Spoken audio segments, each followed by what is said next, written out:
자, 오늘 주신 본문의 말씀 가지고 갈등의 시대 화목의 사람, 갈등의 시대 화목의 사람이라는 제목으로 하는 말씀을 증거하도록 하겠습니다. 자, 다윗이 사울가를 이기고 드디어 이스라엘의 실질적 이제 왕이 되었습니다. 그럴 때 우리 같으면 그간 서운하고 또 나에게 모질게 굴었던 사람들 다 찾아내어 복수하고 싶지 않겠습니까? 또 화근을 없애기 위해서라도 사울가에 남은 모든 자들을 진멸하고 싶지 않겠습니까? 그런데도 불구하고 다윗은 자신의 생명처럼 사랑했던 친구 요나단과의 신의를 지켜 그 아들, 요나단의 아들 무비보셋, 다리 저는 자, 정말 그 상황에서 가장 처참하고 위기에 빠져있는 이 무비보셋을 건지고 구원할 뿐만 아니라 자신의 상에서 왕자들처럼 함께 밥을 먹게 하는 그런 놀라운 긍휼을 베풀며 신의를 지키더라는 거예요. 의리를 지키더라는 거예요. 지난주에 말씀에 믿을 수 없는 이 불신의 시대 가운데 신의의 사람 다윗의 모습을 봤다면, 오늘 동일한 말씀, 다윗이 요나단과의 그 신의를 위하여, 의리를 위하여 그 요나단의 아들 무비보셋을 살리고 그를 건지고 구원하는 이 모습을 보면서 갈등의 시대, 정말 우리가 이처럼 화목의 사람이 돼야겠다라는 주제로 하나님의 말씀을 전하도록 하겠습니다. 우리가 살아가는 이 시대와 오늘을 한마디로 규정한다면 갈등의 시대라고 말할 수 있을 것 같아요. 우리나라는 세계 각종 설문조사에서 갈등 지수가 최고로 나오며 세대 간 갈등, 지역 간 갈등, 빈부의 갈등, 정치 이념 간 갈등, 성별의 갈등, 노사 간의 갈등, 종교와 또 신념의 갈등, 모든 영역에서 심각한 갈등을 겪고 있는 소위 갈등공화국이라는 오명을 얻고 있는 슬픈 이 현실의 자화상입니다. 한국보건사회연구원의 조사에 의하면 OECD 경제협력개발기구 OECD 조사 대상국 25개국 가운데 우리나라가 갈등지수가 5위로 높았다는 거예요. 삼성경제연구소의 결과는요 더 참혹합니다. 지금 종교의 갈등을 겪고 있는 튀르키예 다음으로 2위로 갈등을 많이 겪고 있는 나라가 우리나라라고 합니다. 또 전경련에서 조사한 바에 의하면 OECD 30개국 가운데 우리나라는 3위의 갈등 공화국이라고. 그러니까 어느 조사, 어느 방면에 또 어느 관점으로 조사를 해봐도 우리나라는 OECD 주요 25개국 39개국 가운데 5위 안에, 탑 1등에서 5위 안에 다 드는, 이 정도면 1등급이에요. 1등급. 그저 갈등의 1등급, 정말 불명예를 갖고 있더라는 거예요. 삼성경제연구소의 조사에 의하면요, 직간접적으로 우리 갈등을 해소하는데, 우리 사회적 갈등을 해소하는 비용이 연간 최소로 따져도 82조 원이고요. 많게 따지면 최대로 보면 무려 246조 원에 이른다고 해요. 우리나라 1년에 총 예산이 얼마인 줄 알아요? 우리나라 대한민국의 2023년도 총 예산이 639조 중에, 그러니까 600조를 왔다 갔다 하거든요, 우리나라 예산이. 근데 무려 이 갈등 때문에 이 갈등 해소 비용으로 지출되는 것이 우리나라 GDP의 무려 27%에 해당하는, 여러분, 246조가 쓰인다는 거예요. 지금 러시아가 우크라이나와 전쟁을, 여러분 안 놀라니까 제가 계속 얘기하는 거예요. 준비해온 건 아닌데 갑자기 생각이 나서, 우크라이나와 전쟁 중인 이 러시아가요, 평균 군사비가 2.6% 정도에서 3%를 올렸다. 이번에 6%를 올린다고 어마어마하다고 그래요. 여러분, 러시아의 GDP 전체 가운데 6%만 군사력에 써도 엄청난 건데, 우리는 쓸데없이 허비되고 낭비되는 이 갈등 해소 비용이, 마지막 기회입니다, 246조입니다. 이렇게 엄청난 이런 갈등 속에서 우리가 살아가고 있다는 거예요. 새 정권이 들어설 때마다 단골 공약이 이것입니다. 갈등을 해소하겠습니다. 통합과 포용의 정치를 외치고 있지만, 여러분, 이 갈등은 전혀 완화되지 않고 있더라는 거예요. 가장 좋은 지표로는 연간 발생하는 고소고발 사건의 건수가 무려 50만 건에 평균적으로 이를 정도로, 우리나라는, 여러분, 이게 엄청난 수치예요. 우리나라는 일본과 비교할 때, 또 선진국들과 비교할 때, 여러분 1년에 연간 서로 간의 고소고발 갈등으로 문제를 원활하게 해결하지 못해 고소고발 건이 50만 건이 넘어가는 이 갈등 속에 살아가고 있어요. 현대경제연구소의 보고에 따르면 우리나라가 그냥 G7 정도의 갈등 지수만 우리가 유지할 수 있어도 우리나라 GDP가 0.3%는 올라갈 수 있다고 할 정도로, 여러분, 갈등은 우리나라의 성장과 또 우리가 충분히 받아 누릴 수 있는 축복의 발목을 잡고 있는 가장 위협적인 늪이며 함정이라는 것 기억해야 할 것입니다. 자, 오늘 이 말씀 가운데 다윗처럼 여러분 갈등이 판을 치고 정말 피비린내 나는 혈극이 벌어져야 될 것 같은 이 상황에 이 얼마나 실로 아름답고 향기로운 소식입니까? 여러분, 누가 봐도 여러분 기대하지 않았던 모습의 이 다윗의 모습이, 이것이 오늘날 우리가 이 시대 가운데 보여줘야 될 하나님께서 우리에게 명령하신 우리의 역할이 아닌가 생각됩니다. 당연히 갈등이 일어날 것 같고, 당연히 분열이 일어날 것 같고, 당연히 정말 분노와 혈기와 판을 칠 것 같이 예상되는 그 장소에서 우리도 다윗처럼, 여러분, 예수님이 이 땅에 오셔서 그리하셨듯 우리는 화목과 화평을 만들어주는, 여러분, 어찌 보면 이 시대의 갈등을 완화시키는 완충제 역할이 교회인 줄 믿습니다. 이 거칠어질 대로 거칠어진 시대 가운데 이 거칠어진 시대의 윤활유가 되는 여러분 존재가 바로 교회인 줄 믿으시길 바랍니다. 고린도후서 5장 18절에 모든 것이 하나님께로부터 났으며 그가 그리스도로 말미암아 우리를 자기와 화목하게 하시고, 함께 읽겠습니다. 또 우리에게 화목하게 하는 직분을 주셨으니 라고 고백되어 있어요. 보세요. 오늘 예수님께서 우리가 전혀 하나님과 화목할 수 없는 죄인이고 범죄였을 때 예수님이 이 땅에 화목의 직무를 수행하시며 십자가의 사랑으로 우리를 하나님과 화목하게 하신 것으로 끝난 사건이 아니라 우리에게 화목하게 하는 직분을 맡겨주셨대요. 여기 집사, 권사, 이런 목사, 교사, 여러 가지 교회 안에 직무와 직책들이 있겠지만, 여러분, 우리 모두가 다 그리스도인이라면, 십자가의 은혜와 사랑을 받고 누리는 자라면 누구에게나 해당되는 직무와 직책이 있으니 그것이 뭐다? 화목의 직책이다. 화목의 직무는 누구나 감당해야 될 빛과 소금 된 우리들의 역할인 줄 믿으시길 바랍니다. 너무 첨예하게 대립돼요. 너무 날카롭게 날서 있어요. 너무 갈등이 치열해요. 그 가운데 누군가는 스펀지처럼 완충제의 역할을 해줘야 돼요. 윤활유의 역할을 해줘야 돼요. 그것이 누가 하겠냐는 거예요. 교회밖에 더 있겠냐는 거예요. 우리 그리스도인이 해야 할 역할인 줄 기억하시길 바랍니다. 정말 미쳐 돌아가는 세상이에요. 마치 전염병처럼 분노가 확산되고요, 잔인함이 확산되고 있어요. 여러분, 전염병처럼 엽기적인 범행들이 여러분 뉴스에서 계속 여러분 나타나고 있잖아요. 신림동 사건이나 분당 사건이나, 그럼 이유도 없어요. 그냥 옛날에는 이런 얘기 있어요. 옷깃만 스쳐도 인연이다. 긍정적인 거예요. 우리 옷깃만 스쳐도 참 인연이 있다고 긍정적으로 그 옷깃의 스침과 만남을 중요하게 여겼다. 요즘에는 이런 말이 돼. 옷깃만 스쳐도 무섭다. 언제 어떻게 반응하고 뭘 꺼내들지 모르니까 옷깃 스치기도 무서운 이 시대를 우리가 살아가고 있잖아요. 여러분, 정말 무서운 시대예요. 온갖 곳에서 갈등이 그냥 저는요, 이번에 더 놀라운 것은 우리 이 시대 가운데 분노와 이 혈기들이 내재되어 있다는 걸 확인하는 모습이, 미친 범행을 저지른 그 미친 사람들도 문제, 아무 이유도 없이 사람을 여러분, 이건 게임도 잔인해서 이렇게 잘 못할 것 같아. 근데 그냥 칼로 그냥 사람들을 찔러 죽이는데 그 뒤에 현상이에요.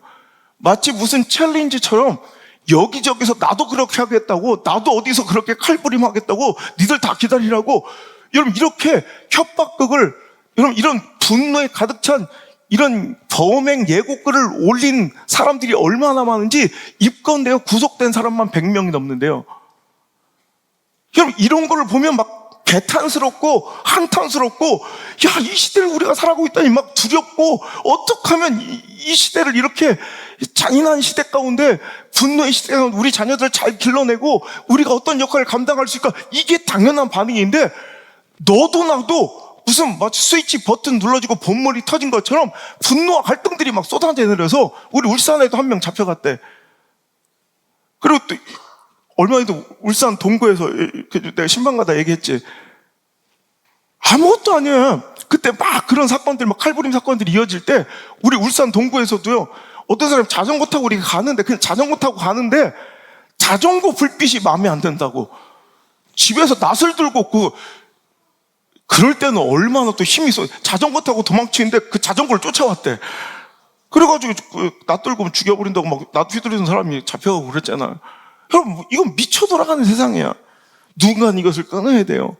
여러분, 저는 이렇게 우리 가정들 이렇게 신방을 요즘에 이렇게 가면서 젊은 이런 신혼 가정들이 이제 이사를 해서 가면 그냥 내가 걱정이 되는 거예요. 이 애기들 막 쿵쿵거리면은 그 위아래층 간의 층간소음 때문에 정말 또 고생하고 마음 상하지 않을까. 그래서 밑에 집에 꼭 가가지고 선물 드려라. 근데 또 그것도 또 옛날에는 그게 통했는데, 가만히 있으면 될 걸 또 괜히 밑에 집 괜히 만났다가 또 어떤 분을 만날지 모르니까 진짜 이제 그것조차도 내가 권하기가 참 어려운 시대가 되었어요.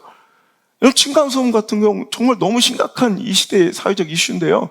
이건 피해자만 있지 가해자가 없는. 난 이렇게 조심하고 살았는데 가만히 누워만 있는데 막 찾아서 문을 또, 진짜 그게 현실화된 게, 윗집에서 나는 소리라고 자기는 막 열받는 거야. 근데 이게 벽을 타고 들어와서 그 윗집하고는 전혀 상관없는 소음일 때도 있다는 거야. 그러니까 여기도 열받고 여기도 열받고 칼부림이 나고. 그러니까 이제 나도 가만히 있을 줄 알아? 막 보복하는 요즘에 그 도구들이 얼마나 발전해. 옛날에는 끼케야 봉골레 자루로 쿵쿵쿵 치는 게 끝이었잖아. 하다 보니까 팔이 아프더래. 그래서 그걸 대신에 진동기가 있죠. 그래서 천장에 붙여놓으면 지속적으로 쿵쿵쿵 일부러 쳐주는 거야. 그리고 위층을 향한 소음을 발생하는 보복 스피커라는 게 요즘에 유행해요. 그래가지고 밤새도록 막 애기 울음소리 있죠. 애기 울음소리, 세탁기 돌린 소리를 연속 재생을 한대요. 너도 당해보라고. 그 보복 스피커, 보복 소음의 끝판왕 뭔지 알아요? 가야금 연주자 황병기 선생님의, 참 이것도 불명예인데, 황병기 선생님의 미궁이라는 곡을 틀면 이건 끝장난 거래. 더 이상 이제 돌이킬 수 없는 강을 건넌 거래요. 이거 한번 찾아보시면 알아요. 황병기 선생의 미궁 틀어놓으면 이건 이제 더 이상 윗집하고는 내가 화해할 전혀 생각이 없다는 걸 아주 선전포고야, 이거. 이런 거야. 한번 들려줄까, 내가? 이걸 틀어놓으면 끝이래.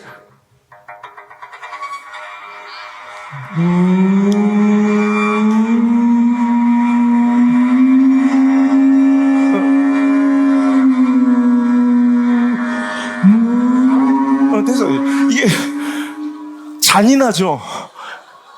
밤에 이걸 틀어놔봐. 나 잠 못 잔다. 아니, 황병기 선생님에게 내가 본 적은 없지만 죄송합니다만, 요즘 황병기 선생은 얼마나 가슴이 아플까? 자기 곡이 저렇게 그러니까 하여튼 보복, 층간소음 보복의 끝판왕 하면 이거 딱 나와요. 이거를 24시간 틀어내는 거야. 이렇게 잔인한 시대가 됐어요.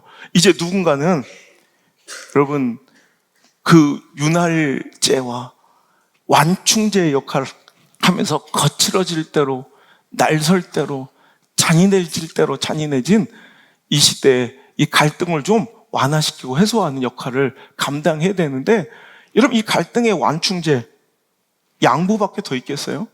배려밖에 더 있겠어요? 희생밖에 더 있겠어요? 헌신밖에 더 있겠어요? 따뜻한 관심밖에 더 있겠어요? 사랑밖에 더 있겠어요? 이 완충제 역할, 이 갈등의 완충제 역할을 할 수 있는 건 사랑, 관심, 헌신, 희생, 손해, 양보, 배려, 뭐 이거예요. 이거 어디서 나오는 거예요? 교회밖에 더 있어요? 교회가 이 가치들의 생산지인 줄 믿으시길 바라요. 그래서 우리는 오늘도 이 시대에 여러분, 하나님의 뜻을 쫓아 화목의 직책, 화목의 직무를 감당하는 이 갈등, 날선 시대 가운데 완충제 역할을 감당하는 우리 귀한 성도들이 되시기를 간절히 바랍니다.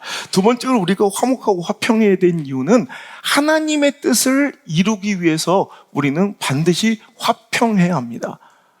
여러분 보세요. 성냄, 분노, 갈등은 하나님의 뜻을 이루지 못하게 만드는, 하나님의 뜻을 스스로 깨트려버린 행위다라는 거예요. 야고보서 1장 20절 유명한 말씀입니다. 저는 뭔가 화날 때 이 말씀을 꼭 다시 한번 새겨요. 시작. 사람이 성내는 것이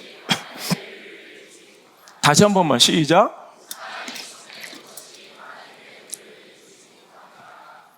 여러분, 지극히 개인적인 사건이고 지극히 내 감정적인 일 같은데, 여러분, 내가 성내는 것 자체가 결국 하나님의 의, 즉 하나님의 뜻을 이루지 못하게 만드는 이유라는 거 아세요?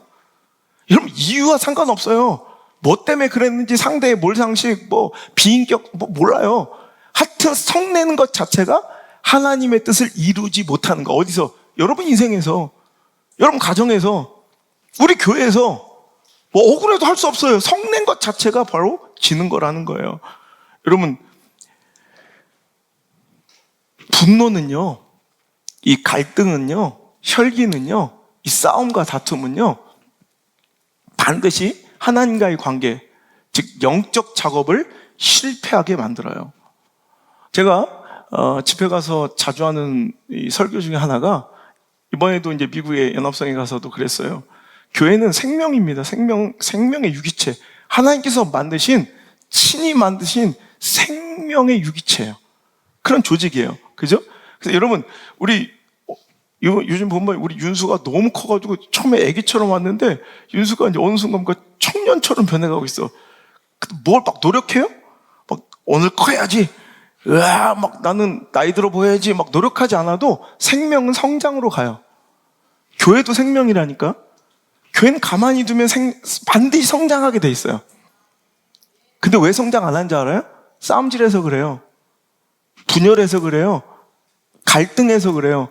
그냥 아무 짓거리 안 하고 어떤 시스템 도입하지 않고 어떤 노력 안 해도 가만히만 두면 성장해요.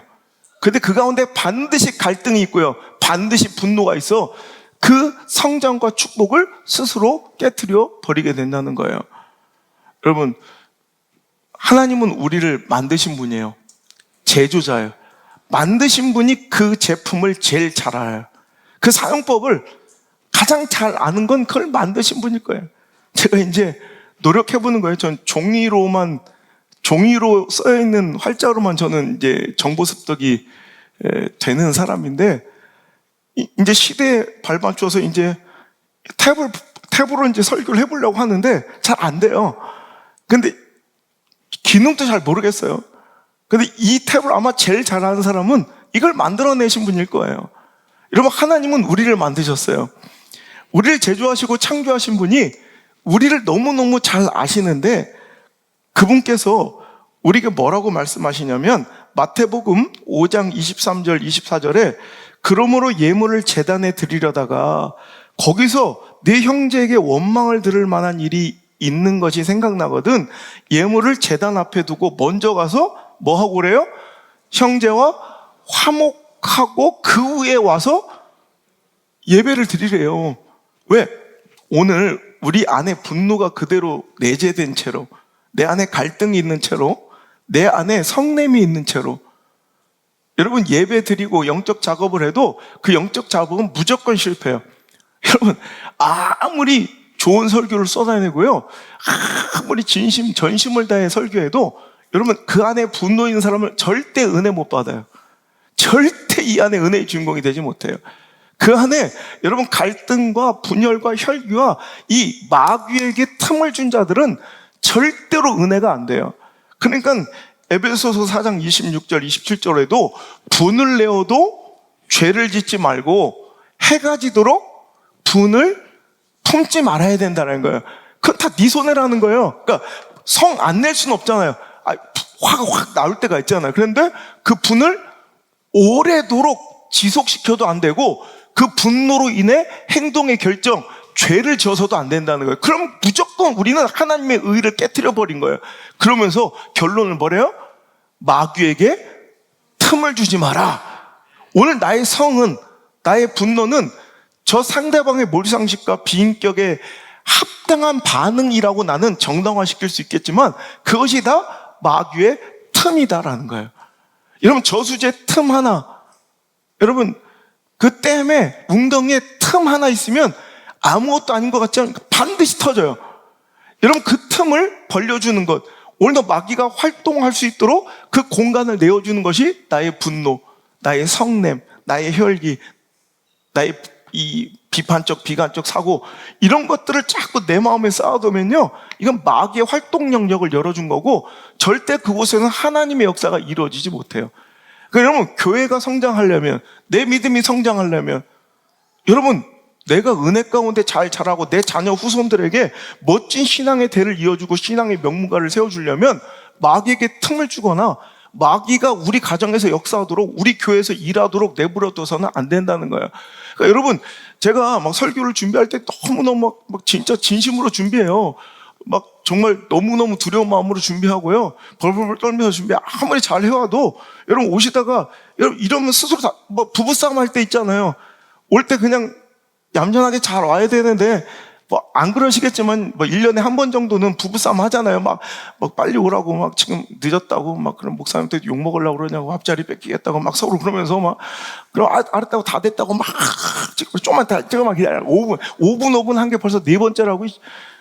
그거 찍어 바른다고 그 호박이 수박 되느냐고 막 그렇게 핀잔을 줘요. 그러면 부인이라고 할 말 없겠어요? 그럼 지가 좀 도와주든가. 지들은 아침에 일어나서 뱅껍데기 또 수수 허물벗도 다 지나가 버리고 나는 그거 다 뒷정리하고 챙기고 나서 씻느라고 늦은 거지. 내가 원래 금뜨는 나도 원래 재빨았던 내가 육상부 선수였다고 막 이러면서 맨날 니들 만나서 내가 이렇게 됐지 막 이러면서 막 티격태격 하다가 공기가 쎄한 채로, 우리 교회는 또 멀리서 오니까 그 냉전의 시간이 길다고, 차라리 걸어오면 차라리 각자 오면 되는데 우리는 뭐 1시간 2시간 거리에서 오신 분들이 많으니까 그 시간 차 안에 공기가 에어컨도 안 틀었는데 막 쎄 냉랭해요. 그리고 와봐요. 그날 아무리 찬양이면 백목사 모가지가 터지 핏줄을 막 난 저러다 죽지 싶은 거예요. 저러다 내가 중년에 상처하지 싶은 거예요. 저지랄 막 노래를 불러대고 막 뭐 목사가 나와서 막 열변을 토하고 설교를 해도 은혜가 돼야 안 돼요. 그렇게 내 안에 분노가 있는 채로 싸움질하고 온 채로 오면 절대 은혜 안 돼요. 은혜가 안 된다고. 돌아가신 조용기 목사님 와서 해도 안 돼요. 옥하는 목사님 와서 해도 안 돼요. 뭐 장경도 목사님 와도 안 돼요. 안소 목사가 오면 약간 될까 말까 막 이 정도로 진짜 어려운 일이에요. 진짜 이거 굉장히 어렵다는 얘기를 하고 싶은 얘기예요. 여러분, 그러니까 우리가 마음이 격분되고 마음이 막 괴로울 때는요, 영적인 작업이 시도조차 생각조차 안 나고요, 깊은 지경에 하나님과의 관계가 이루어지고 성립될 수가 없어요. 그러니까 마귀는요, 우리한테 어떤 축복이나 은혜가 임할 때, 하나님의 놀라운 역사와 하나님의 뜻이 이루어지려 할 때 하나님의 뜻을 꺾는 게 아니에요. 우리한테 툭 갈등의 불씨 하나 던져주면 지들이 하나님의 뜻을 다 깨트려 버리는 거예요. 아까 얘기했죠? 우리가 분노하고 성내는 것은 하나님의 의를, 하나님의 뜻을 이루지 못하게 하는 거예요. 그러니까 마귀가 하나님의 뜻을 꺾는 건 본 적이 없어요. 꺾을 수도 없어요. 마귀는 하나님의 하위 존재예요.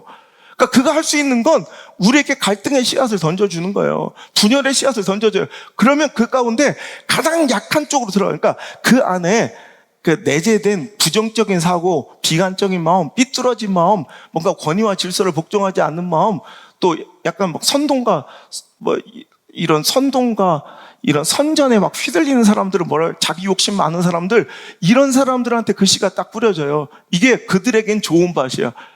하나님 말씀이 떨어질 때 옥토박 같은 마음 돼야 되잖아요. 가시밭 같은, 길가 같은, 바위 틈 같은, 이런 데는 안 돼. 근데 마귀들이 이런 던져진 그 의심과 갈등과 분열의 씨앗이 가장 잘 자라는 곳은 그런 곳이에요. 비관적이고 비판적이고 음흉하고 지욕심 많고 이기적이고 이런 사람들한테 반드시 역사를 해요. 그럼 그 가운데 다 깨지는 거예요.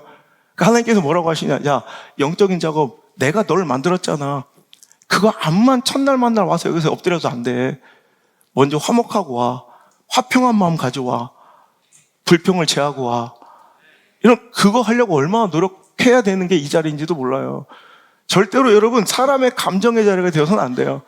그러니까 저는 주일날 어떤 때는 내가 화나는 일 있잖아요. 입도 안 열어요. 우리 집사람 알아요. 내가 그냥 입도 안 열어. 토요일부터 입도 안 열어요. 왜? 분노란 놈은 그래요. 한번 내가 딱 틈을 주잖아. 그럼 그 분노가 막 눈덩이처럼 커져요. 그냥 가둬두면 아무것도 아닌데 내가 한번 입 벌려 얘기하잖아. 그 새끼 왜 그런지 몰라. 그러면 그러게 말해. 막 그러면서 얘 막 번져나가. 그 새끼 눈빛도 안 좋고 생긴 건 또 애새끼들도 마음에 안 들어. 막 이렇게 된다는 거야. 그럼 옆에 있는 듣는 사람이 또 피해자가 돼. 그렇죠. 백 목사가 또 나서 저도 요즘에 그렇게 느꼈어요. 그건 종자가 글러먹었나 봐. 막 이렇게 하다 보면 이제 내 안에 분노와 혈기가 얼마나 많아질지 몰라요. 저 안 해요. 그냥 좀 마음에 안 드는 거 있으면 토요일부터 말도 안 해요. 내가 말 안 하고 지나가잖아. 그냥 집사람 알아요. 그럼 날 슬슬 피해. 말 안 걸어요. 뭔가 못마땅하고 힘든 일 있나 보다. 그러면 절대 입 벌리지 않아요.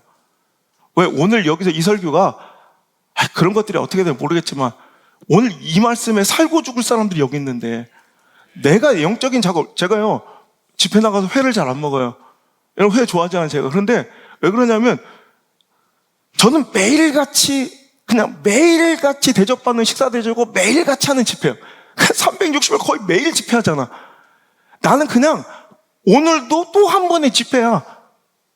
그런데 그들은 2년, 3년을 기다린 오늘 이 말씀이 교회를 살리고 죽일 수도 있고 여기서 어떤 한 성도, 어떤 한 가정, 어떤 자녀는 여기서 살고 죽을 수도 있고 위대함의 자리로 갈 수도 못 갈 수도 있는 이런 절대절명의 이 갈림길일 수 있는데 내가 괜히 참치야 같은 거 하나 먹고 싶어가지고 잘못 먹었다가 막 탈이 나서 내가 내 스스로 내가 육신을 잘 건사하지 못해서 그날 내가 건사하지 못한 내 육신 때문에 은혜를 못 끼치면 어떡할까 그 두려움에 회도 잘 안 먹어요.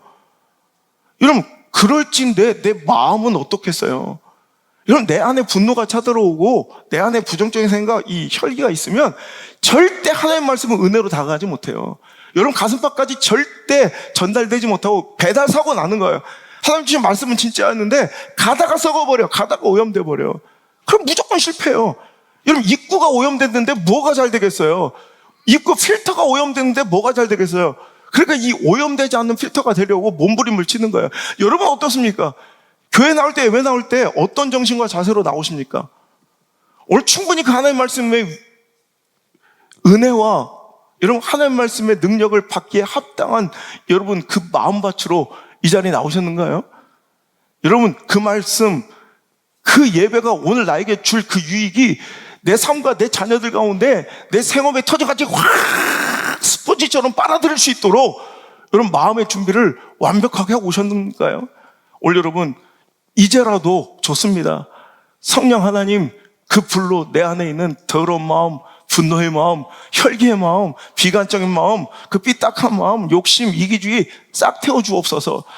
그러지 않고서 아무 목사가 여기서 떼굴떼굴 굴러도 은혜가 안 돼요. 여러분 점점 은혜가 안 되시는 분들이 있다면 내 마음을 점검하세요. 삐딱한 내 마음, 구부러진 내 혀, 이런 부정적인 내 마음을 여러분 잘 정리하시고 여러분 점검하지 않는 한 절대 죽었다 깨어나도 아까 그랬죠. 조용기 목사님 와도 안 되는데 어느 교회 오면 될 거예요. 그나마 여기가 좀 가능성이 있다고 그랬죠.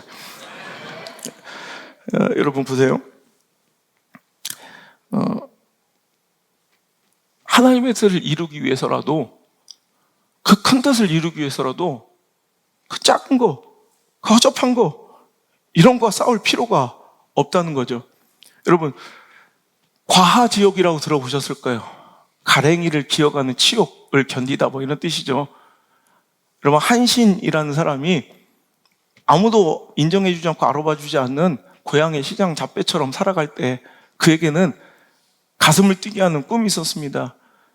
시대를 제패하고 여러분 시대적 인물이 되고 한 나라의 일국의 왕이 되고 싶은 그런 큰 꿈이 있었던 한신은요, 그 동네 백정들이 이제 칼 차고 다니는 한신이 못마땅했던지, 야, 너 용기 있으면 나를 배워보고 용기 없으면 살고 싶으면 내 가랭이를 기어라. 여러분 한신은 충분히 그 거물보박 그 시장 잡배들, 이런 이 불량배들 이런 백정들 정도는 충분히 쳐 죽일 수 있는 힘이 있었음에도 불구하고 그는 기꺼이 그 백정들의 가랭이를 기는 거예요. 왜? 내가 여기서 힘을 쓰고 내가 여기서 싸울 일이 아니라는 거죠. 제가 보니까요, 마귀의 전략은 부흥이 있기 전에, 축복이 있기 전에, 은혜가 있기 전에, 뭔가 회복이 있기 전에, 큰 하나님의 역사가 이루어지기 전에 꼭 마귀는 분열과 갈등을 조장해. 제가 옛날에 얘기했죠. 셰익스피어의 4대 비극 중에 오셀로라는 작품을 보면, 오셀로는 베네치아와 이 키프러스 이 지방을 배경으로 하고 있는 이 너무나 멋진 작품이죠. 인간의 안에 내재되어 있는 이 악, 그 뿌리가 의심이라는 거죠. 존경받고 인정받는 최대 그런 유능한 군인이었던 오셀로에게 데스데모나라는 아주 이쁜 부인이 있었던 거예요. 근데 이아고라는 이 부하가 의심을 자꾸 심어주는 거예요. 그러니까 막 그 인생을 송두리째 망치는 것이 그를 칼로 찔러 죽이는 게 아니라 그냥 툭, 당신 안에 데스데모나가 딴 사람 좋아하는 것 같던데? 이렇게 툭 의심 하나 던져. 마귀 새끼들이 이래요. 여러분 마음에 여러분 하나님 말씀, 권위, 질서, 교회, 여러분에게 공급해야 될 그 은혜의 통로들을 의심하게 툭 하나 던져줘요. 그러면 그 의심이 막 자라나는 거예요. 막 번성하는 거예요. 내가 스스로 감당하지 못하고 자기 손으로 사랑하는 그 아내를 쳐 죽이고 다 죽이고 막 피비린내 나는 혈극이 되는 거예요. 이게 세상의 법칙이에요. 세상의 비극이라고. 하지만 하나님 나라의 백성들의 모습은 이러면 안 돼. 다윗처럼 이 갈등의 시대에 아무리 분열의 씨앗을 던져주어도, 여러분 갈등의 씨앗을, 분노와 혈기의 씨앗을 던져주어도 그걸 극복해내고 그 위기를 견뎌내셔야 돼요. 저는 하나님 놀라운 역사가 일어날 때, 제가 이제 목회 20년 하면서 부흥이 오거나 제 목회 인생에 큰 하나님 영향력을 주시거나 축복을 주시려 할 때 반드시 나타나는 공통된 현상이 바로 이 분노, 뭔가 분쟁들이 막 분열의 영이 항상 역사를 해요. 제가 이 4월 달부터 내가 참 기가 찬 거예요. 하나님께서 우리 교회에게 엄청난 큰 역사를 맡기시려고 하셨습니다. 여기 땅 한 것처럼 여기저기서 싸움질을 하는 거예요.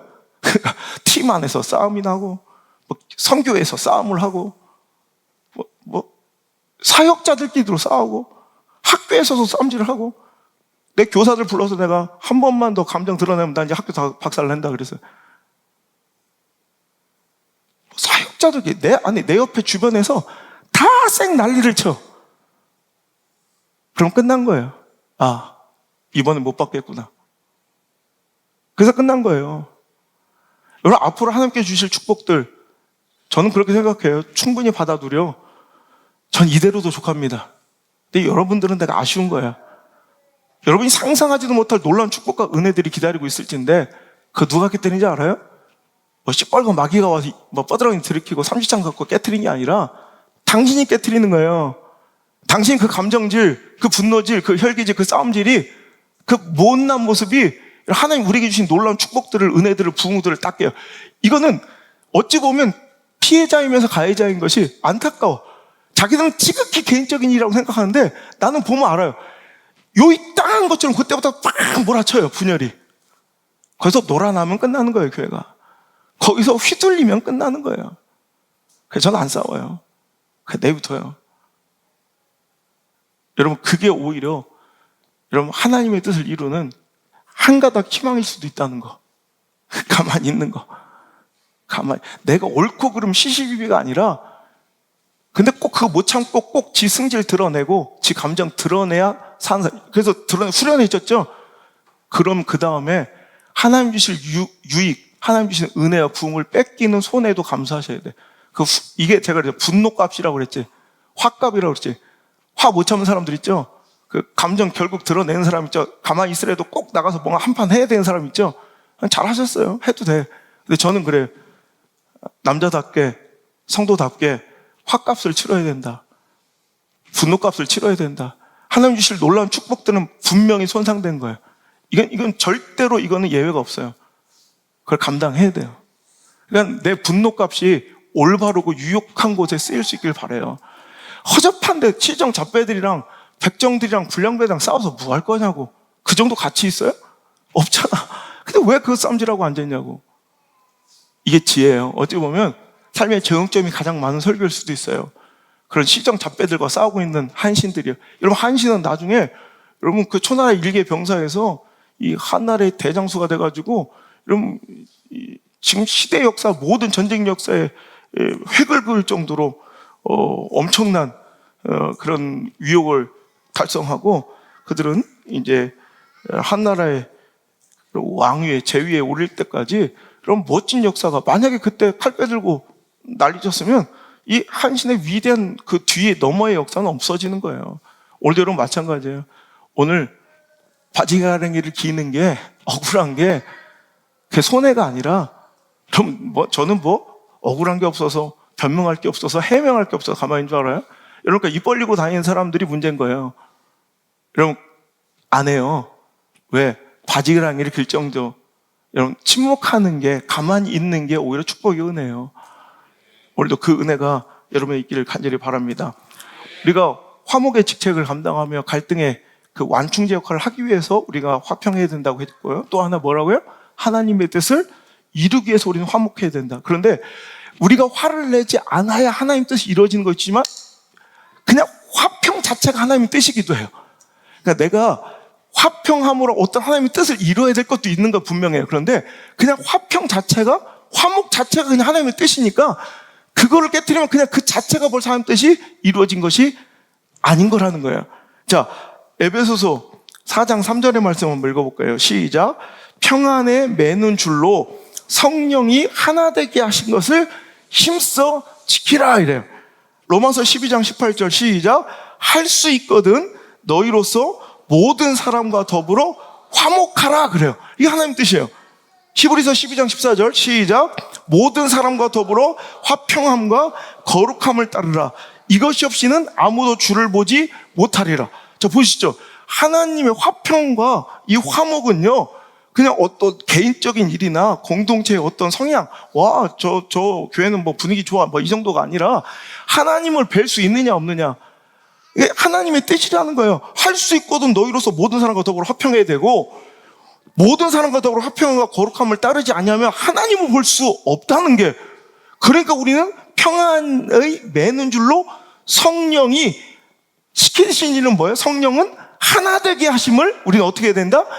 힘써서 지켜야 된다. 이게 하나님의 뜻인데, 그럼 우리가 오늘도 화평하지 못하고 화목하지 못했다는 것은 결국 성령이 우리에게 지시하는 바를 깨트린 거예요. 그리고 하나님의 뜻을 어긴 거예요. 그리고 그러니 하나님을 뵐 수 없는, 그러니까 은혜를 받을 수 없는 자리가 돼요. 이제 그래서 그 갈등과 분열을 깨트리고 돌아오셔야 돼요. 화목의 자리에 있어야 하나님을 봬요. 화평의 자리가 하나님을 만나는 자리예요. 오늘 화목하고 화평하는 것이 하나 되게 하는 것이 성령이 우리에게 명령하신 바라 하나님과 성령과 함께 한 결이 같은 길. 우리가 축구할 때 패스를 해도 그 결을 잘 찾아야 된다고 그랬죠. 결대로 가야 이런 멋지게 드리블을 할 수 있는 것처럼 하나님과 결이 같아야 된다. 이런 하나님과 결이 같아야 능력 있는 인생을 살 수 있는데, 성령 하나님이 시키시는 바가 바로 하나 되게 하는 것인데, 그것을 우리는 힘써 지키는, 즉 하나님 뜻과 일치되는 삶을 살아 순풍의 돛담배처럼 능력 있는 인생을 살 수 있다는 것입니다. 오늘 여러분, 오늘도 그래서 우리가 하나님의 뜻을 내가 성내서 깨트려 버리는 어떤 큰, 내가 모르는 어떤 축복, 더 나은 미래는 내가 포기할 수도 있어요. 내가 그거 못해도 아깝지만 어쩔 수 없어. 그런데 그 화평과 화목을 깨트리는 것 자체가, 화평 자체가 하나님의 뜻이요, 화목 자체가 하나님의 성령님의 뜻인데, 그 자체를 내가 어기는 것 자체가 벌써 하나님의 뜻이 깨진 것이라는 걸 기억하시고, 오늘도 하나님의 일을 할 때, 그러니 여러분 그런 거 있어요. 아무리 좋은 일을 하고 있어도 좋은 명분을 갖고 선한 목적을 갖고 신앙의 가치를 내세우고 있어도 분열하고 싸우고 다투는 것은 이건 틀린 거예요. 그냥 내가 선한 목적으로 그랬어. 내가 진짜 신앙의 가치관으로 그랬어. 내가 하나님의 일을 위해서 그랬어 할지라도, 여러분 하나 되지 못하고 평안과 화목을, 화평을 깨트리는 건 이건 벌써 틀린 거예요, 틀린 거. 다른 게 아니라 틀린 거예요.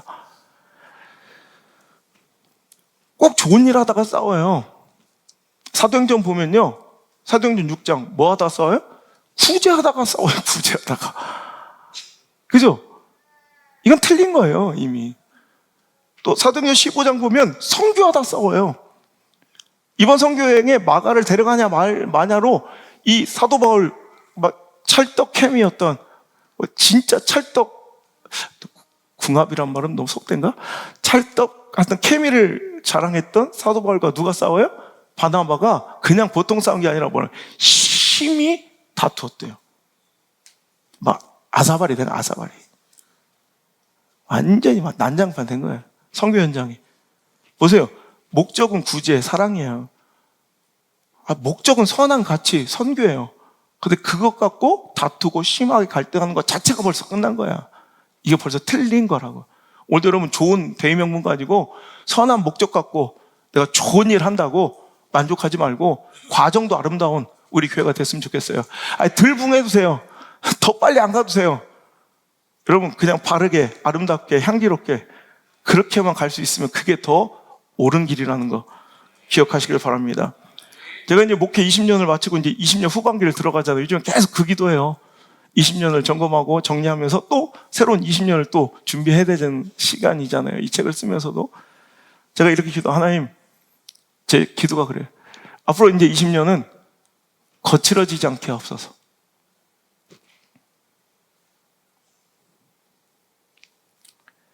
참 힘들었습니다. 본질을 지키기 위해서. 이 진리를 지키기 위해서. 그리고 정의를 지키기 위해서. 비본질과 싸우느라고, 수준 미달과 싸우느라고, 너무 수준도 낮은 말도 안 되는 비인격과 비본질과 그 이기심과 가짜 신앙들과 싸우느라고 20년 동안 너무 지쳤는데, 그 지친다는 것으로 정당화할 수 없는 거침이 내 안에 생기는 것 같아. 그래서 하나님께 기도해요. 하나님, 앞으로도 정의를 지켜내고 본질을 지켜내고 진리를 수호하되 거칠어지지 않게 하옵소서. 잔인해지지 않게 하옵소서. 이게 내 기도예요, 요즘에. 여러분도 그렇게 기도하시길 바랍니다. 그렇다고 더 수준 미달로 놀지 말고 더 비인격적으로 가도 저놈은 하나하나 또 시험지, 리트머스 시험지가 되지 말고, 그러다가 잘 참다가 욱 하면 어떡할 거야. 그죠? 여러분, 오늘도 좋은 아름다운 관계를, 우리가 그래요. 정의를 지킨다고, 선한 목적으로, 내가 신앙을 위해서 그런다고 교회가 오히려 갈등과 분열의 완충제 역할을 해야 되는데, 오늘날 교회가 그래요. 갈등의 도화선이에요. 분열의 발화점, 발원지가 찾아가 보면 교회일 때가 많아요. 지금 극단적인 이분법으로 이 사상, 이념의 논리가 교회 안에 진리의 영역을 파고들어서, 이 진영의 논리가 진리의 영역으로 파고들어와서 교회도 두 조각이에요. 목사도 두 조각이에요. 여러분, 진리 안에 하나가 돼야죠. 말도 안 되는 짓이, 아니 그따위 허접한 진영 논리가 뭐 대단하다고 진리를 손상시켜. 근데 요즘엔 진영 논리의 우상에 빠져있는 사람들 잘 들으세요. 어떤 극단적으로 어떤 정치 사상과 이념을 신봉하는 사람들 잘 들으세요. 그 우상이에요. 그 우상이에요. 목사들도 우상이에요. 교회도 우상이에요. 여러분, 하나님의 진리를 따르세요. 진리 안에, 성경 말씀 진리를 전할 때 그 허접한 진영 논리가 들어와서는 안 된다. 이제 교회가 싸움터가 되어버리고 분열의 온상이 되어버리고 이 갈등의 발화점, 발원지가 교회가 되어버리고 있다는, 완충제는커녕. 여러분, 정신 차려야 돼요. 여러분, 정의와 진리를 지킨다고, 여러분, 잔인해진 사람들 있죠? 그냥 상대편, 나와 다른 논리와 진영에 막 잔인하게 막 이야기하고 막 난폭하게 구는 사람들, 그건 다 틀려. 하나님 뜻 절대 아니에요, 그거. 그런 사람 따라가면 안 돼. 그런 사람 믿으면 안 돼. 알겠습니까? 하나님 뜻은 절대 시기와 질투, 분노와 혈기로 일하면 응축력과 응집력, 힘과 능력은 훨씬 더 많이 생겨요. 여러분, 이런 거 갈등을 조장하고요. 그 막 분열을 막 정당화시키고 막 시기, 질투, 진영 논리, 상대방과의 분열과 막 갈등을 유발하면 이익을 보는, 극단적인 갈등 가운데 이익을 보는 몇 부류가 있어요. 그걸로 먹고 사는 사람들이에요. 하지만 하나님 뜻은 절대 아니에요. 하나님 뜻은 절대 아니에요. 여러분, 그리고 하나님은 시기와 질투로, 싸움질로 일하지 않으세요. 이런 분열감, 뭔가 이렇게 막 경쟁시켜서 막 시기 질투심으로 일하지 않으니까 마귀가 시킨 일이야. 원래 여러분, 빠르지 않아도 바르게, 참 느려도, 아니, 성장 안 해도 되니까 자녀들에게 못 볼 걸 보여주는 싸움터, 분열, 이런 막 흉측한 비본질의 현장이 되지 말고 이렇게 향기롭게 아름답게 한 명, 두 명, 두 가정, 세 가정 모여서도 예배만 진심으로 드린다면 그게 성공한 목회고 승리의 목회고 그게 건강한 교회일 것 같아요. 전 그런 교회를 꿈꾸면 또 20년 나갈 거예요. 아름다운 예배자, 진실된 예배자, 진심이 통하는 교회. 여러분, 그런 신령과 진정으로 예배하는 공동체가 저 여러분 되었으면 좋겠습니다. 넬슨 만델라가 27년을 감옥 생활했어요. 27년. 막 이를 가르겠지 않겠어요? 그의 기도가, 감옥에서의 기도가 그거예요. 거칠어지지 않게 없어서. 정의를 지켜야 돼. 자기 신념은 분명한 거예요. 이 인종 차별은 절대 잘못된 거야. 하지만 내가 아무리 옳다고 해도 그 정의와 진리를 수호하고 지키되 27년의 그 감옥 생활을 통해 거칠어지지 않기를 기도했고요. 그는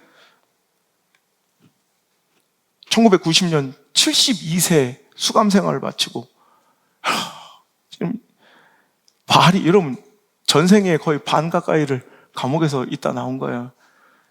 그리고 자유몸이 되어 흑인도 참여하는 1인 1투표제를 실시해서 민주적 선거를 통해서 아시는 바와 같이 제가 대학 들어갈 때 1994년도에 드디어 대통령이 당선되었습니다. 대통령이 된 만델라는 과거에 백인 지배 계급에게 어떠한 불이익도 가하지 않고요.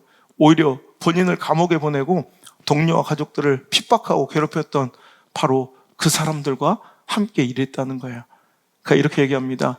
용기 있는 사람은 용서를 두려워하지 않는다며 화해, 추구에, 평화, 화평에 전력을 다했고 흑백 인종 화합에 큰 업적을 이룬 멋진 시대적 인물이 될 수가 있었다는 거예요. 오늘 여러분, 내가 옳다고 선한 목적과 동기를 가졌다고 뭐 잔인하고 거칠어서 되는 건 아니에요. 여러분, 좋은 길을, 선한 길을, 그 과정도 아름답고 향기로운 저와 여러분 되시길 간절히 바랍니다. 제가 믿음의 승리 비법을 알려드리고 있잖아요. 이 책의 전체 주제가 그거예요.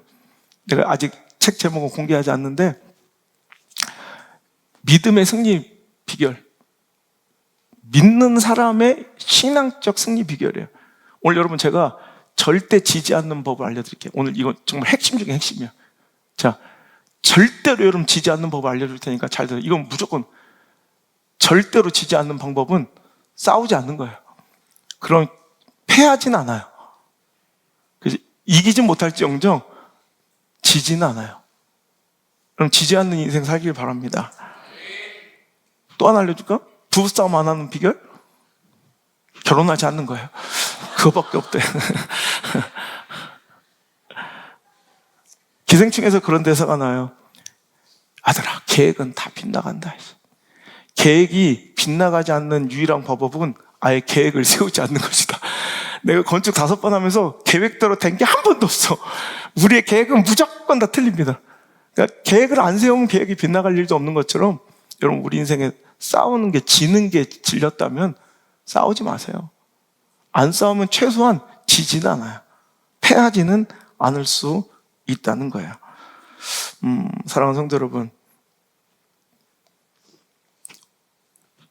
다윗은 불필요하게 싸우지 않아요. 갈등하지 않아요. 그래도 흘린 피 때문에 하나님의 뜻을 이루지 못하고 그 스스로 성전을 짓지 못해요. 이렇게 조심하고 살았는데도 자이든 타이든 흘렸어야 될 그의 잔인함과 그의 피 흘림 때문에 그는 결국 자기 손으로 그 영광된 성전 건축의 위협을 달성하지 못해요.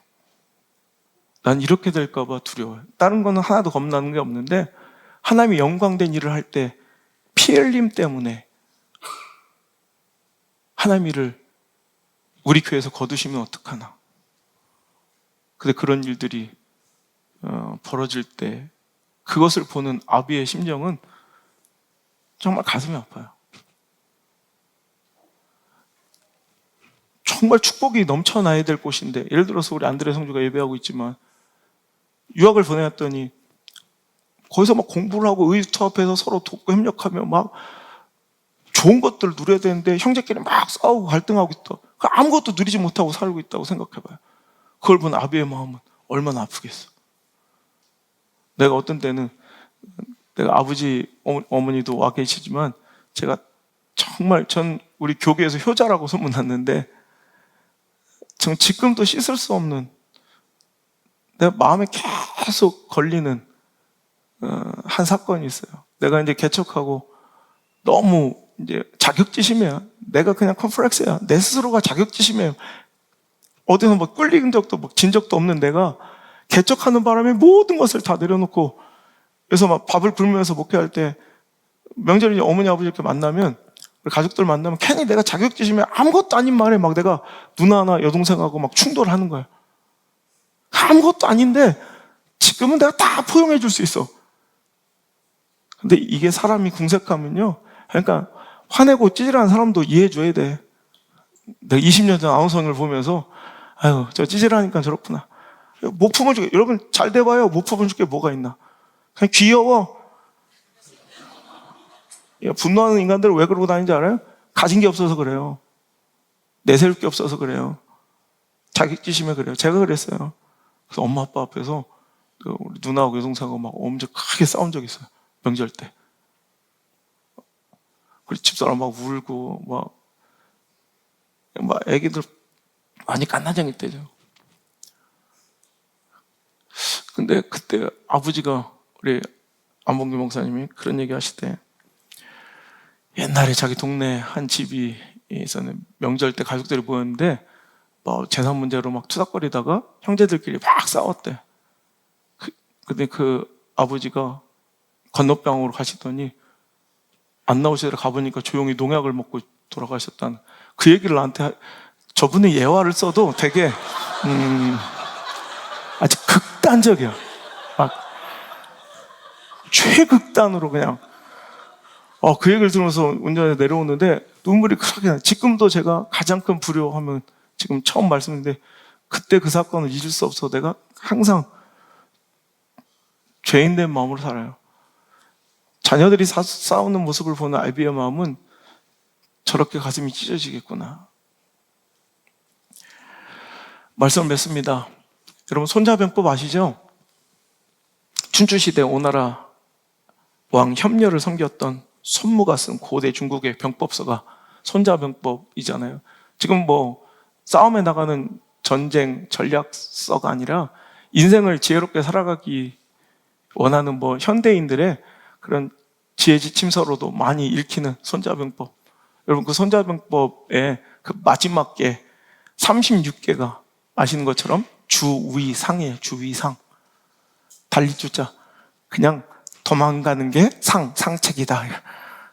그래서 우리가 36개 주랭랑 이런 얘기 쓰잖아요. 그게 손자병법의 제1개부터 2개, 3개, 4개 나오는데 우리 지난주에 제1개 얘기했잖아요. 처음에 속이는 것이 전쟁의 근본이라는 거. 속이고 기만하고 뭔가 이렇게 막 오도하고 이간질시키는 게 아주 고효용, 저비용.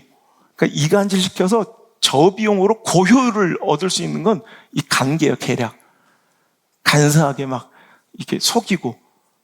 그런데 마지막 36개가 바로 주위상. 턱겨라. 달려라. 삼하지 않는 게 상책이다. 오늘도 여러분 갈등의 시대에 지혜로운 자 되시길 바라요. 안 되겠으면 토끼세요. 내가 사람 이길 수 있겠는데? 여러분 그 싸워서 이겨봐요. 나는 한 대도 데미지가 없어요? 내 마음에 어떤 아픔도 상처도 없어요? 이기고도 지는 거예요. 제가 이번에 미국 휴스턴에 집회 갔을 때 진짜 어이가 없는 일이 있어요. 내가 애들하고 막 마지막 날 되게 중요한 막 애들하고 얘기하고 막 마지막 이제 내일 아침에는 가서 또 유타주로 가서 집회를 해야 돼. 이제 거기 시간, 현지 시간으로 한 새벽 1시가 다 돼가는 시간인데 막 한국에서 전화가 오는 거야. 뭔가 전화 받더니 이 울산은 현대카드야. 현대카드의 어떤 마케터 여성분이 고객님 그래서 지금 새벽 1시니까 죄송합니다 여사님 제가 지금 미국에 있습니다. 제가 미국이라고 그래요. 예 됐어요. 아니 제가 진짜 미국입니다.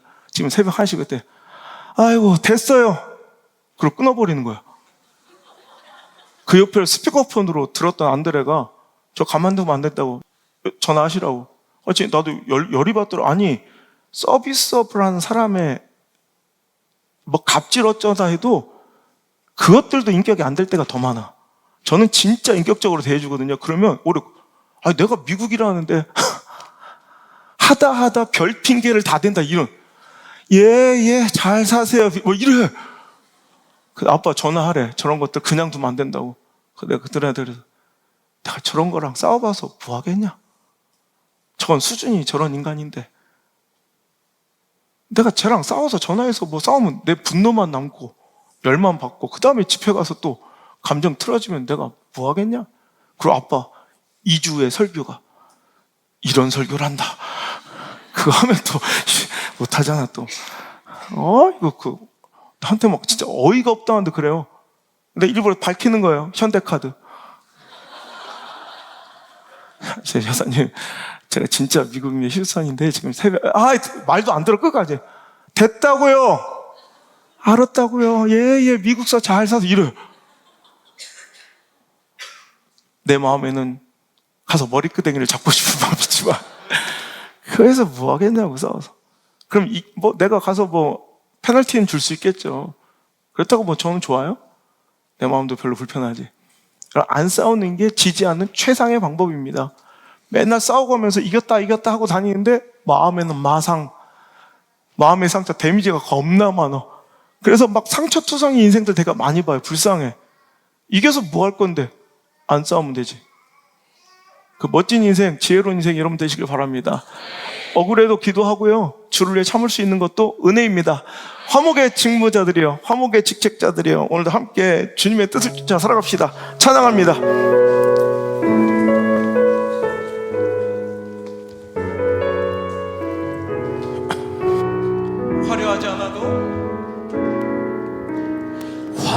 화려하지 않아도 정결하게 사는 삶, 가진 것이 적어도 감사하며 사는 삶, 내게 주신 작은 힘 나눠주며 사는 삶, 이것이 나의 삶의 행복이. 눈물 날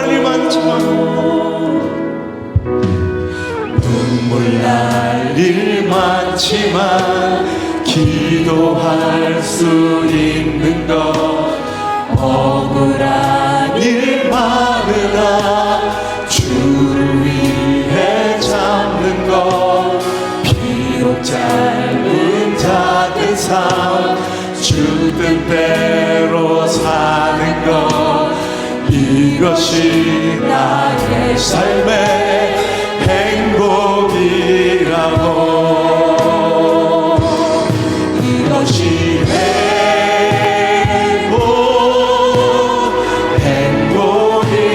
행복이라고. 세상은 알 수 없는 하나님 선물, 이것이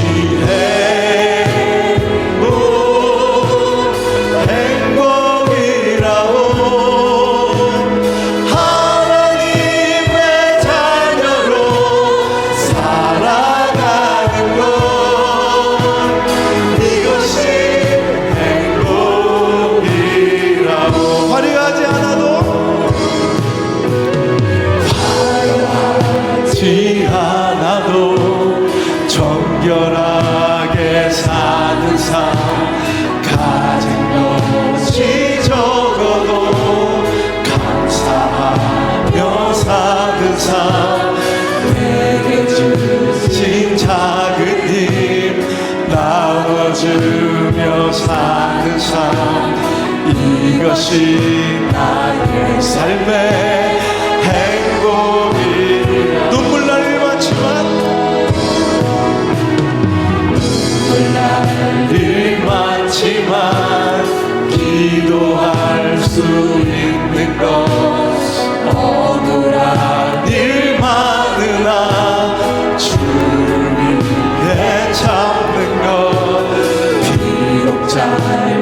작은 삶 주 뜻대로 사는 것, 이것이 나의 삶의 행복이, 이것이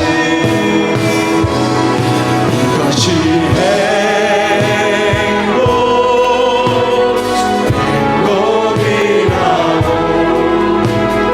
세상은 알 수 없는 하나님 선물, 이것이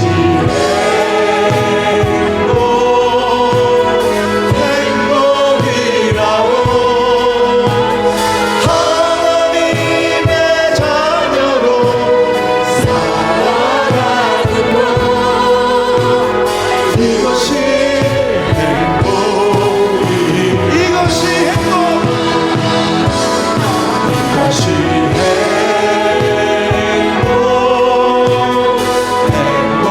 행복이라고. 세상은 알 수가 없는 하나님 선물, 이것이 행복이라고. 하나님의 자녀로 살아가는 것, 이것이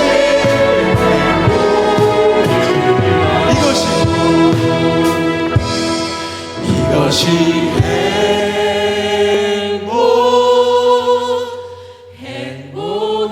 행복이라오. 세상은 알 수 없는 하나님 선물, 이것이 행복이라오.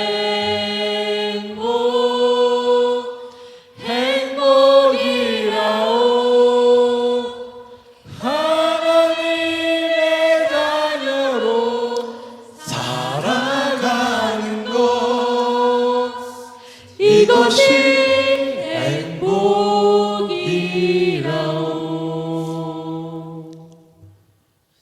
싸우기 싫을 때 중요한 팁을 알려드릴게요.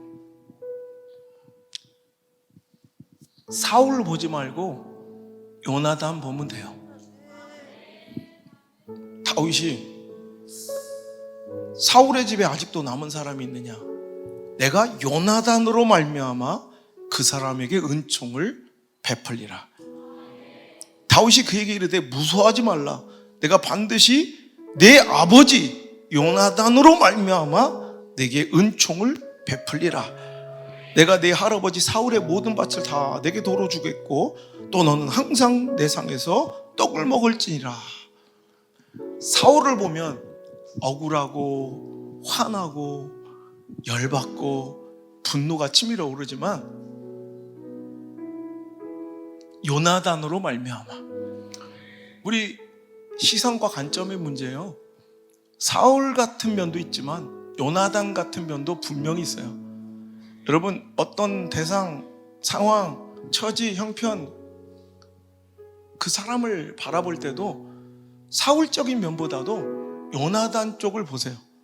아, 그래도 요나단 참 고마웠지. 그러니까 칼을 집어넣을 수 있는 거예요.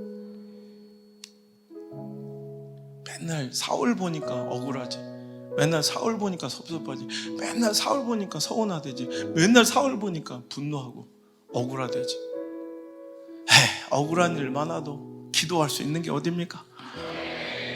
정말 힘든 일 많아도, 눈물 날 일 많아도 주를 위해 참을 수 있다면, 그게 하나님의 뜻을 이루는 길이라면 기꺼이 화목을 선택하겠습니다. 사랑하는 성도들이 오늘도 이렇게 다짐합니다. 하나님, 들으셨죠? 화목의 직책을 수행하러 나가는 저들의 발걸음 두렵고 떨리지만 담대하게 하시고, 오늘도 기꺼이 내가 있는 자리, 가정, 친족, 또 직장과 사업의 현장, 학업의 현장, 내 모든 생활의 터전 가운데 비처럼 소금처럼 거룩한 화목의 직분을, 거룩한 화평의 직책을 잘 감당하는 우리 사랑하는 그리스도인들이 다 될 수 있도록 인도해 주세요. 참 이전에 믿음의 선배님들은 갈등의 골이 필 대로 깊게 패였던 역사적 상황 속에서도 일제 침략기와 전쟁의 그 난리 이념 전쟁 속에서도 용서하고 화합하고 화평하며 시대 갈등의 골을 메우는 가교의 역할을 했으며 그 상처를 보듬은 후시딘 같은 역할을 해왔던 교회들이 어느샌가 갈등의 원흉이 되고 분열의 발화점이 되고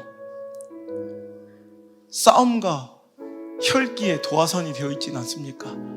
오늘도 마땅히 주님의 명령대로 화평의 직책을 감당케 하시고 화평 화목함으로 하나님의 뜻을 이뤄내고 오늘도 선한 동기에 합당한 아름다운 과정도 있게 도와 주옵소서.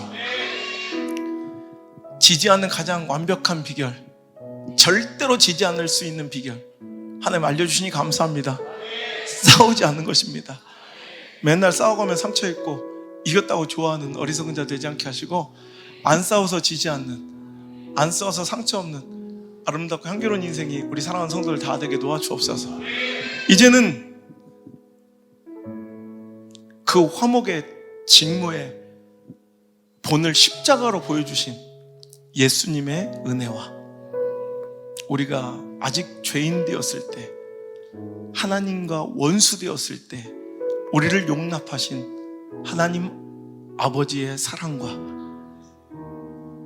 힘써 하나 되는 것을 도우시며 우리를 이끄시는 성령님의 감화감동, 교통하심과 이끄심의 그 귀한 능력의 손길이 오늘 이 자리에 나와 갈등, 분열, 혈기를 가지고 나왔지만, 용서 못한 상처를 가지고 나왔지만, 이 시간 말씀 가운데 정화되고 성령의 불로 도말되어 이제 화평의 도구로, 평화의 도구로, 화목의 직책을 감당하러 오늘도 삶의 현장으로 달려나가는 우리 사랑하는 성도들 머리 위에 떠나가지 마시고, 1초도 떠나지 마시고, 1초도 떠나지 마시고 영원토록 함께 계시기를 간절히 또 간절히 축원하옵나이다. 아멘.